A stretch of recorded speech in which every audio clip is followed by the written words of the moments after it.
cultistes, bonjour, adorateurs de cultes innommables, bienvenue dans la Machina Arcana. Donc je vais vous présenter rapidement ce jeu, Machina Arcana, qui n'est pas récent, qui est sorti en Kickstarter en 2014, qui est a priori passé complètement sous les radars. C'est un jeu croate de Juraš Bilić. Je pense que ça doit être à peu près ça, sans vouloir écorcher son nom. Donc c'est un jeu purement coopératif, d'aventure. Alors c'est quand même très proche d'un dungeon crawler, dans un univers steampunk, horreur, avec une influence de Lovecraft qui est prépondérante, puisque tous les monstres sont vraiment sortis complètement du bestiaire de Lovecraft. Alors pour vous parler du contexte rapidement, eh bien on est dans le classique Lovecraftien, donc la période durant laquelle se déroule l'aventure, eh bien on peut imaginer que c'est les années 20, voilà, plutôt peut-être en Angleterre, et des cultes innommables perpétue des meurtres un peu partout, et donc ce qui va faire qu'une météorite venue d'un monde parallèle va venir s'écraser dans une montagne sur le continent glacé, qui n'est pas précisé dans lequel, cette météorite va s'intégrer, faire corps avec une montagne glacée, et à partir de ce moment le monde va être plongé dans la peur et dans la désolation. Donc une équipe, une expédition va être montée, va partir en ballon, en dirigeable, et va se diriger vers ce continent glacé pour essayer de mettre fin à cette malédiction, à ce mal qui se répand partout sur la Terre. Donc vous voyez, de l'ultra classique de ce point de vue. Donc pour faire un tour du matériel, voilà, je prends tout d'abord la tuile qui s'appelle Lowling Mountain Tile, qui va permettre en fait de dérouler les cartes de chapitres du scénario, puisque dans la boîte il y a 3 scénarios. Donc vous voyez, on voit bien représenter ici cette montagne avec voilà, une ouverture, et on a l'impression de voir une structure qui n'a pas l'air d'avoir de source humaine, qui n'a pas l'air d'avoir été construite par la main de l'homme. Et donc vous voyez ici le ballon qui a atterri de l'expédition, un bâtiment, une structure qui va permettre d'héberger les aventuriers, et donc le but du jeu, ça va être de rentrer dans cette structure, dans ce labyrinthe, et d'essayer de combattre les forces maléfiques qu'elle contient. Donc voilà cette première tuile avec différents compteurs, différentes informations, j'y reviendrai un peu plus tard, mais en gros vous voyez qu'ici, hop, je vais la poser ici, on va mettre un tracker de menace, un tracker de niveau de monstre ici, et les cartes scénario seront positionnées comme ceci, avec des petits trackers aussi de niveau qui vont servir au spawn de monstres et au tirage de cartes d'horreur. Alors bien évidemment ces figurines ne font pas partie du jeu, ce sont les figurines de Shadows of Brimstone. J'en profite pour vous les montrer. De toute façon je vous les montrerai dans des vidéos spécifiques. Donc voilà, ce sont les plus grosses a priori. Je les ai pas toutes montées, mais ce sont les plus grosses qu'il y avait dans la vague numéro 2 de Shadows of Brimstone. Plutôt sympa et assez massive. Voilà.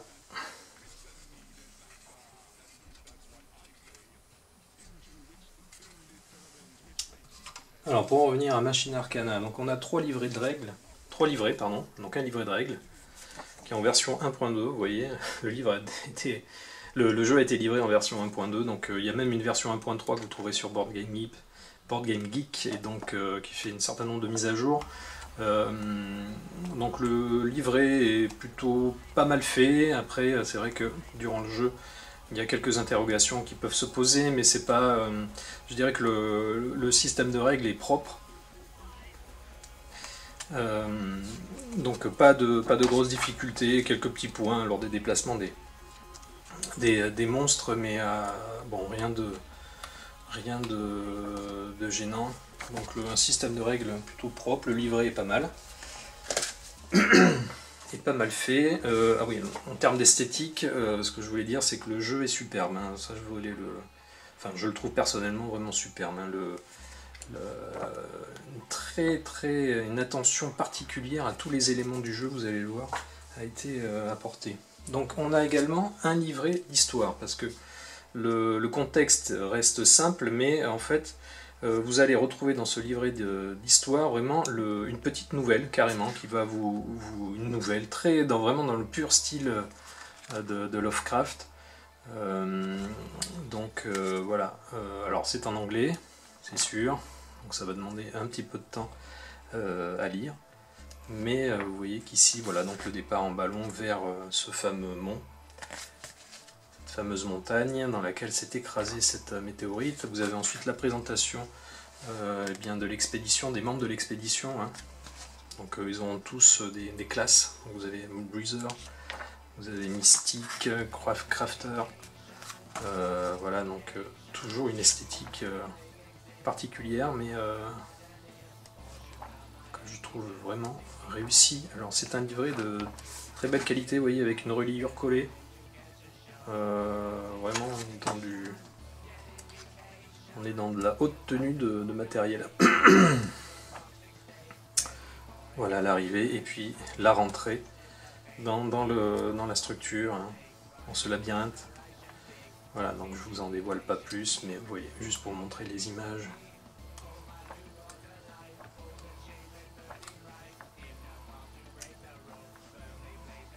Voilà, c'est assez réussi. Voilà, donc un livret d'histoire. Vous avez un livret de bestiaire qui va présenter les différents monstres que vont combattre les héros. Donc là, vraiment, on est dans la pure tradition également. C'est une reprise complète, hein, quasiment des monstres Lovecraftiens. Voilà, donc vous verrez qu'on retrouve également ces illustrations sur les cartes de monstres. Bon voilà, tout le bestiaire. Et ensuite vous avez donc des tuiles. Alors, il y a des tuiles, il y a 3 tuiles de fin de scénario. Donc ici c'est la tuile de fin du scénario numéro 1. L'horreur dans la glace. Voilà, donc une esthétique aussi particulière. Donc les monstres et les personnages se déplacent sur des cases, hein, vous voyez ici. Et voilà, il y a un niveau de détail très intéressant. Voilà, avec des cases d'action, je vous expliquerai rapidement à quoi cela correspond. Donc voilà, des tuiles de fin de niveau. Et vous allez avoir donc ensuite des tuiles recto-verso. Alors, peut-être le reproche qu'on peut faire aux tuiles, c'est en termes de couleur et d'esthétique, elles se ressemblent. Ce qui va changer, c'est en effet l'agencement des zones, hein, et des labyrinthes. Donc ça, c'est encore une tuile de fin de scénario. Voilà, vous avez ce genre de choses.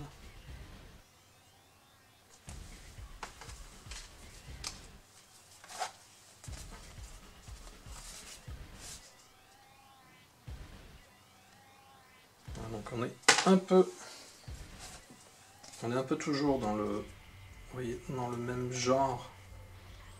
Ça fait un peu puzzle, hein. Mais vous allez voir que quand on y regarde en détail, l'agencement des labyrinthes ont un réel impact sur le jeu.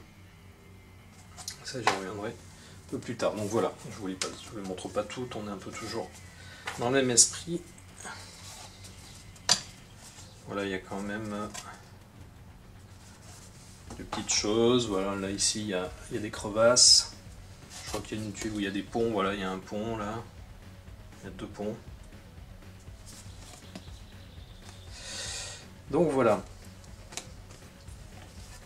Ensuite, vous avez donc des tuiles de personnages, donc sur lesquelles donc on va poser les cartes de personnages, donc avec différentes jauges, hein, les jauges de points de vie, les jauges de points d'action, et ça j'y reviendrai aussi. Donc on positionnera donc la carte de héros, le héros que vous aurez choisi. Voilà, par exemple, on le posera ici. Et ensuite, on positionnera les petits pions. Donc ça, c'est les pions d'essence. On verra à quoi ça sert. Donc au départ, on part à 0.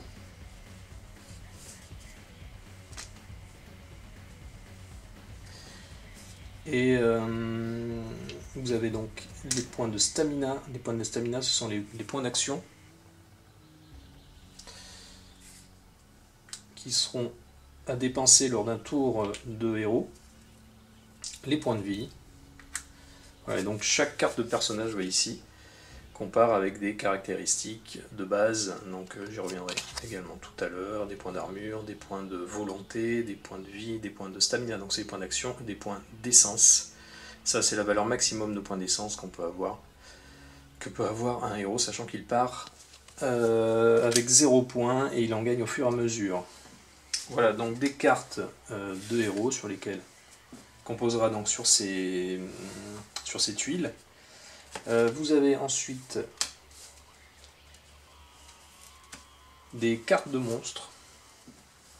Donc des cartes de monstres qui vont être divisées en 4 niveaux de difficulté.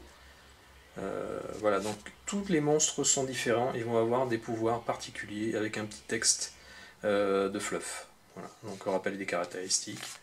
Donc tous les monstres sont différents. Donc voilà, ensuite niveau 3 jusqu'au niveau 1. Donc les niveaux 4 ce sont les plus puissants, vous voyez ici le niveau là, 3. C'est le niveau de difficulté.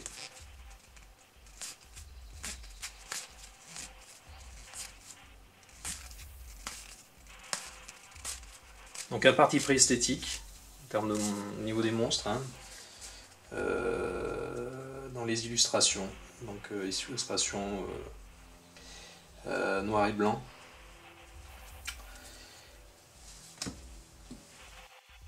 Donc ensuite évidemment nous avons les standees de personnages, parce que dans ce jeu nous n'avons pas de figurines. Donc à noter, hein, ce qui a fait considérablement descendre le prix lors du Kickstarter. D'ailleurs je n'avais pas Kickstarté, hein, c'est un jeu que j'ai récupéré par la suite. En occasion, enfin il était neuf d'ailleurs, il n'était même pas dépunché quand je l'ai récupéré. Donc des standees en carton pour les personnages, hein, qui font très bien l'affaire, il n'y a pas de problème. Donc on a une reprise de l'illustration de la carte, et puis la même chose pour les monstres, hein, donc des standees. Alors là aussi, petit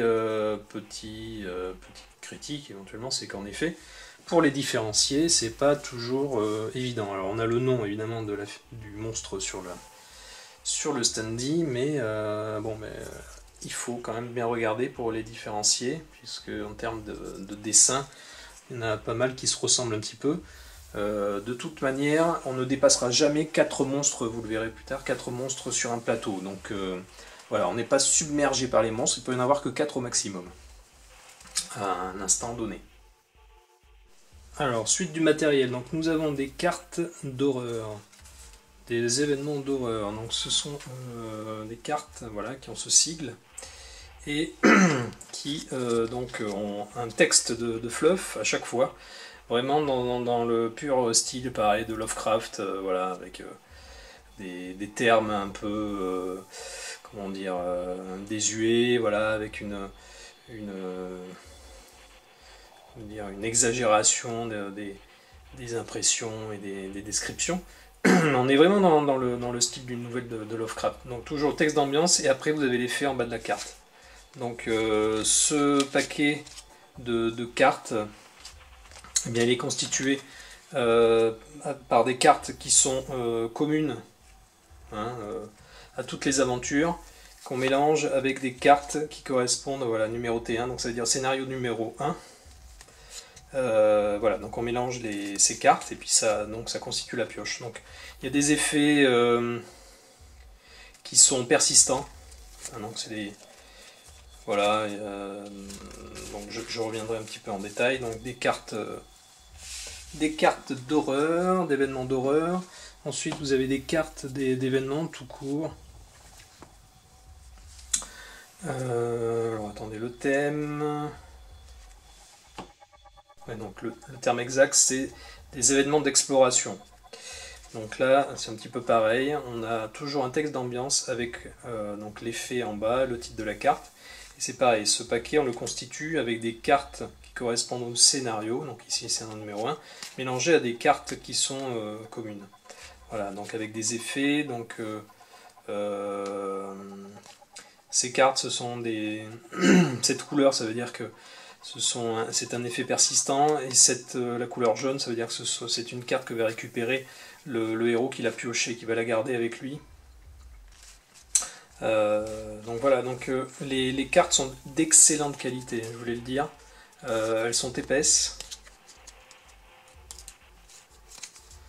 Et voilà, enfin bon, bref, on voit pas bien, mais ce sont des cartes de très bonne qualité. Comme toutes les cartes. Ensuite donc évidemment des cartes de héros, ça je crois que je les ai montrées tout à l'heure. Hein.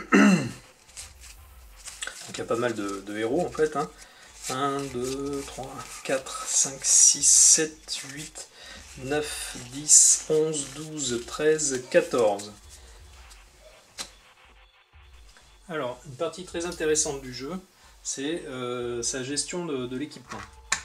Donc on a énormément d'équipements, hein, c'est les deux plus gros paquets, le plus gros paquet de cartes, hein, qu'il y a dans le jeu. Donc c'est donc l'équipement que va pouvoir piocher, looter les héros au fur et à mesure de l'avancée dans le jeu. Donc un format très particulier de cartes, hein, qui sera pas facile à sliver d'ailleurs. Donc l'équipement en fait va se diviser en 4 niveaux si vous voulez, de puissance, quelque part. Alors, je vous expliquerai un peu plus tard tous les icônes qu'il y a sur les cartes. Mais en gros, ici, là, c'est le niveau. Ensuite, ça veut dire que ça se met sur le corps. Et on a des icônes ensuite, ici en bas à droite, qui rappellent eh bien, si ça apporte une protection de volonté, une protection d'armure. Et ici, vous voyez qu'il y a des slots. Ça veut dire qu'en haut, là en bas et sur le côté, ça veut dire qu'on peut combiner ces cartes, on peut les upgrader pour obtenir des armes ou des objets, des boucliers, des protections plus puissantes. Donc toutes les cartes sont différentes, hein, dans ce paquet, donc des choses très variées, donc je reviendrai là-dessus, mais vous voyez que ces cartes, on va pouvoir les combiner. Donc est-ce que je vous montre un exemple tout de suite? Je vais le montrer un petit peu après. Voilà, donc des choses vraiment très très différentes.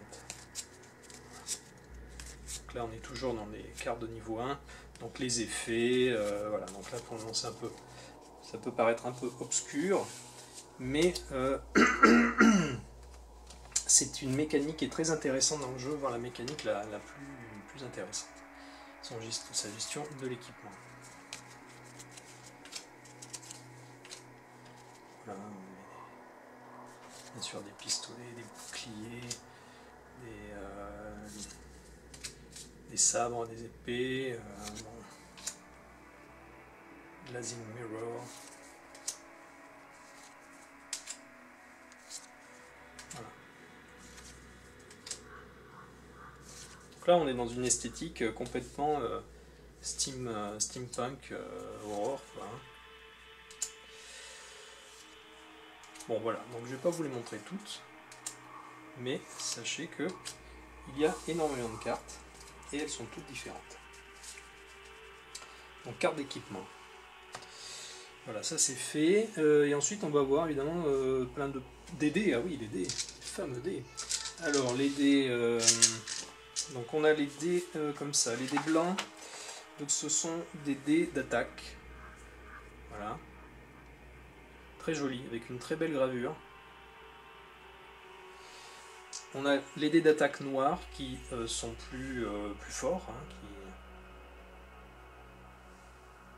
Voilà. On a un dé de recharme qui va donner, quand les héros activeront des cases d'action, des cases d'action de recharge, si vous voulez, vont donner des points de stamina en plus, par exemple, des points de vie en plus. Qu'est-ce qu'on a d'autre? Bon voilà, ou rien du tout. Ensuite on a le dé qui va nous servir à voir à déterminer s'il y a des spawns de monstres ou s'il y a qu'est-ce que je veux dire, si on doit tirer des cartes d'événements d'horreur. Et ensuite dans Kickstarter il y avait des dés donc ici rouges et bleus qui vont servir plutôt à comptabiliser les nombres de points de vie et non, les nombres plutôt de points d'armure, de volonté et d'armure et de volonté. Voilà, donc des dés. Ensuite on a des pions. Ici ce sont des pions d'entrée sur une carte, non, de sortie ou d'entrée sur une carte. Donc ça c'est les, non pardon, ça ce sont les tuiles d'entrée sur une carte. Ça peut être ça peut indiquer une sortie, plutôt une tuile de sortie. Voilà, et on a aussi des pions de barrières. Alors elles sont où?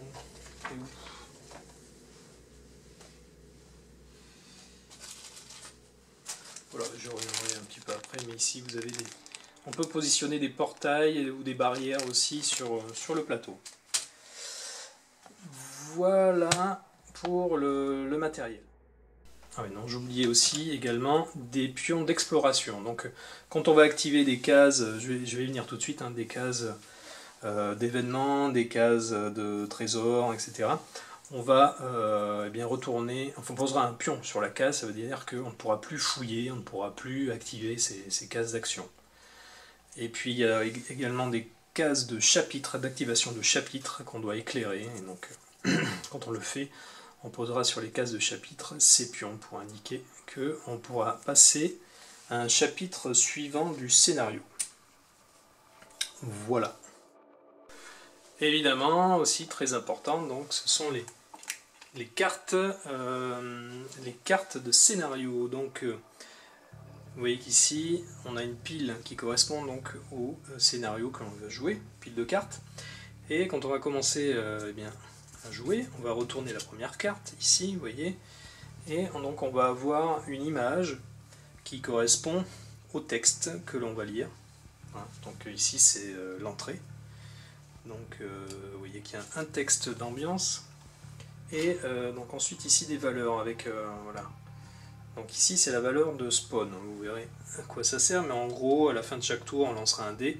Si on fait donc plus de 7 ou plus, eh bien on spawnera un monstre. Et ici c'est la valeur d'horreur, donc pareil on lancera un dé. Si on fait 4 ou plus, on jouera une carte d'horreur. Donc voilà, ici sur les côtés, donc on va positionner ces petits pions sur les valeurs indiquées par la carte. On lit le texte d'ambiance et puis on exécute ce qui nous est dit en bas de la carte. Donc ce sera de poser une carte d'entrée sur la tuile que l'on aura piochée pour en tant que première tuile de scénario.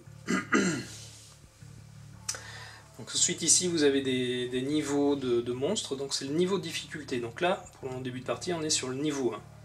Et ensuite ici, le niveau de menace, on est aussi également niveau 1. Donc en fait le niveau de monstre, c'est qu'au début de la partie, on va constituer une pioche de cartes monstres seulement avec des monstres de niveau 1.